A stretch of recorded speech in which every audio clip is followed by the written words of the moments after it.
안녕하세요. 잘하는 공부, 잘 나가는 공부방 잘공입니다. 오늘의 주제는 공부방 교습소 학원 초보 원장님이 흔히 하실 수 있는 실수에 대해서 이야기 나눠보려고 합니다. 오랜 시간 동안 내가 공부방에서 정성을 들여서 가르쳤던 아이가, 또 오랜 시간 동안 나하고 함께 해왔던 아이가 어느 날 퇴원의 의사를 밝히면서 공부방이나 교습소 학원을 그만둔다고 할 때 초보 원장님들이 흔히 하시는 실수거든요. 만약에 학부모님께서 아이의 문제점에 대해서 상담을 하거나 공부방 교습소 학원의 문제에 대해서 문제 제기를 하면서 상담을 하실 때는 문제점을 해결하고 개선하면서 학생과 학부형님을 붙잡아 둘 수 있고, 또 학생과 학부형님을 또 마음을 가다듬고 또다시 새로운 마음으로 새롭게 시작할 수 있지만, 만약에 학부형님이 공부방 교습소 학원을 그만두겠다라는 확실한 의사 표현을 하기 전에 나름대로 학부모님께서 내 공부방 교습소 학원을 그만 다니겠다라고 결정을 하시고, 주변에 있는 학원과 교습소를 알아보시고 상담도 받으러 다니시고, 또 타 공부방 교습소 학원을 미리 알아보시고 레벨 테스트까지 받고 학원의 퇴원의 의사를 밝히셨다면 그 학부모님과 그 학생은 더 이상 붙잡을 수가 없습니다. 어떤 설득도, 어떤 문제에 대한 해결 방안의 솔루션을 제시하셔도 그 이미 마음이 떠나고 결정을 내린 학부형과 학생의 마음을 붙잡을 수 없습니다. 그런데 이렇게 오랜 경험을 하지 않고 처음 공부방 교습소 학원을 운영한 지 얼마 되지 않는 초보 선생님은 너무 이 사실이 안타까운 거예요. 내가 이 아이한테 쏟은 정성도 너무 안타깝고, 그리고 내가 그 문제점을 개선해서 다시 해결할 수 있다라는 그 마음을 가지고 학생을 열심히 설득하고 학부형님께 열심히 전화해서 설득하면서 다시 회유의 상담을 하지만 그 상담은 이루어지지 않습니다. 왜? 이미 결정을 하셨고, 이미 내가 떠날 의사가 확고하시고 다음에 떠날 둥지도 미리 알아보셨고 내가 떠나가야 할 준비를 다 하셨기 때문에 어떠한 설득도, 어떠한 회유의 상담도 통하지 않으시는데, 이거를 모르시고 계속 회유하고 학부형님에게 이렇게 상담을 하시는 선생님들이 있거든요.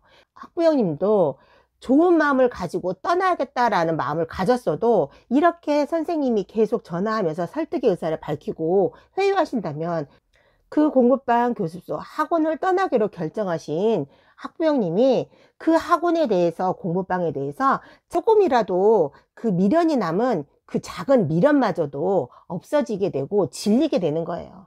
만약에 이 학생이 내 공부방 교습소 학원을 떠나서 다른 학원이나 공부방 교습소를 다닐지라도 내가 거기에 대해서 미련을 갖지 않고 또 이 학생에 대해서 끝까지 이 유종의 미를 거두는 마음을 가지시고 아이에게 최선을 다하시고, 이 아이가 나한테 공부를 하면서 어떤 점의 장점과 단점을 가지고 있고 옮겨갈 학원에서 다음 단계는 이렇게 해주기를 바란다라는 아이의 어느 로드맵을 그려서 떠나 보낸다면 학부형님은 다른 학원, 교습소 학원에 가더라도 그 전에 공부방이나 교습소 학원에 대해서 고마움도 더 크고 감사함도 더 크기 때문에 다른 학부형님들에게 좋은 소식에 소문을 내줄 수도 있고, 또 행여나 이 학생이 우리 공부방 교습소 학원이 아닌 다른 공부방 교습소 학원에 가더라도 잘 적응하고 잘 다니면 좋겠지만, 혹시나 옮겨간 그 학원에 대해서 적응을 잘 하지 못하고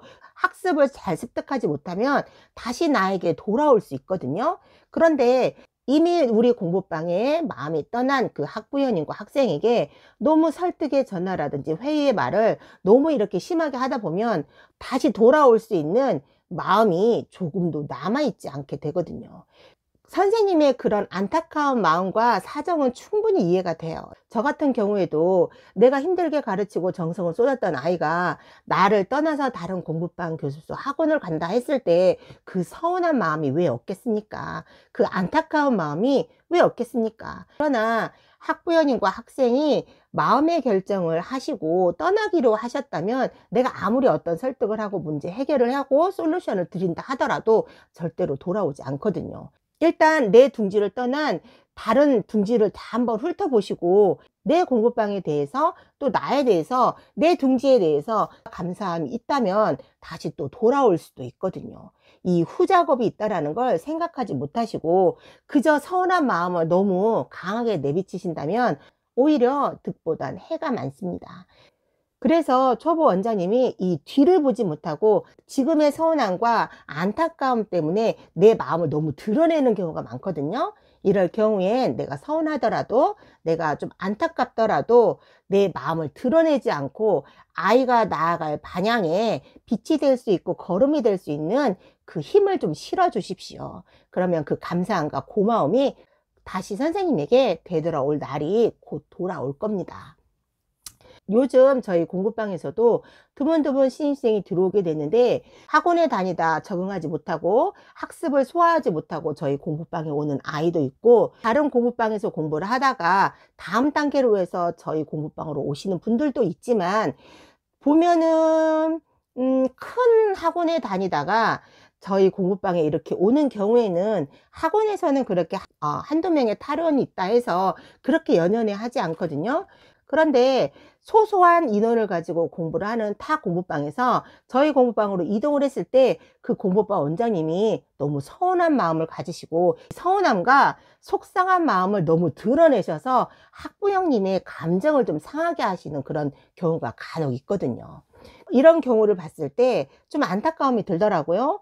행여나 그 학생이 저희 공부방에 오더라도 잘 적응하고 잘 학습하고 앞으로 잘 미래를 향해서 나아가면 다행인데 또 혹시 압니까? 저희 공부방에 와서 적응 잘 못하고 또 학습을 받아들이지 못하고 옛 둥지를 그리워하면서 또 돌아갈 수도 있잖아요.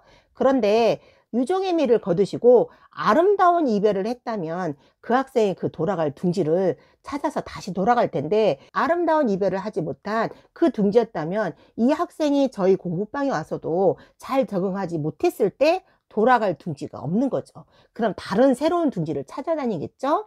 이런 경우가 좀 있어서 좀 안타까웠습니다. 내가 실력 있고 내가 아이를 잘 케어하고 잘 가르쳐도 아이들은 철새처럼 둥지를 찾아다닐 수도 있는데 이 둥지를 찾아다니는 이 철새를 날지 못하게 가두려고 하고 묶어두려고 하고 그리고 이 아이의 발목을 잡으려고 한다면 날아가려는 새는 언젠간 날아가게 되고 떠나려는 철새는 언젠간 떠나는데 이 떠나는 철새가 그동안 있었던 둥지에 대한 미련이 1도 없어지게 되면서 두 번 다시 돌아보지도 않고 이 둥지에 대해서 절대 좋은 소리를 내지 않게 되는 거죠. 작은 동네에서 아이들과 학부모님을 상대로 한 그런 우리는 사업체거든요. 이런 사업체를 운영하실 때 이 소문도 무시를 못하는 거예요. 광고 중에 제일 좋은 광고도 입소문이고 제일 좋은 홍보도 제일 좋은 것도 제일 좋은 소문도 입소문이거든요. 우리 학원을 다니지 않더라도 좋은 홍보를 할 수 있고 좋은 입소문을 낼 수 있는 그 근원을 잘라버리고 나쁜 소문을 내고 그리고 입소문이 나지 않도록 선생님이 이런 처신으로 인해서 그런 아름다운 이별을 하지 못한 그런 일로 인해서 내 학원 공부방의 이미지가 또 나빠질 수도 있거든요. 이 당장의 앞에 이익만 보지 마시고 멀리 보시고 내 학원에 다니지 않더라도 입에 전달이 되면서 입소문이 또 날 수도 있거든요. 당장의 앞에 있는 것만 보지 마시고 멀리 보시고 그 아이의 미래를 밝혀 주십시오. 그러면 언젠가는 선생님에게 좋은 힘으로 좋은 에너지로 좋은 둥지를 찾아오는 학생들이 입소문으로 또 나에게 오는 학생들이 많을 겁니다. 자, 오늘 또 아이들과 함께 고군분투 하시며 아이들에게 골고루 열정의 에너지 나눠주는 오늘 하루가 되시길 간절히 기원하면서 화이팅 외치면서 영상 마무리해 보도록 하겠습니다. 오늘도 화이팅!